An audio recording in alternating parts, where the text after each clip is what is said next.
Hi, I'm Carmelia Ray, Chief Matchmaker for Instant Chemistry. No matches are made in heaven. Even a highly compatible couple isn't immune to arguments in a relationship. At some point, you might fight about something silly or significant. And successful relationships are not just about relationship compatibility. They also require a fair bit of compromise. Now, when dealing with an argument, empathy is essential. It's not an option.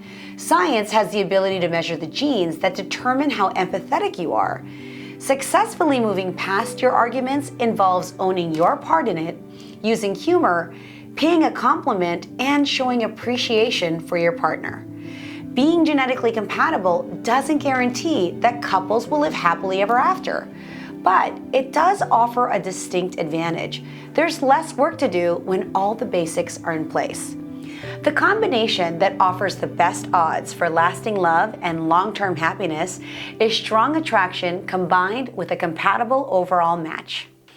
If you haven't already checked out our relationship kit, you can use the coupon code in the text below to get a 10% discount.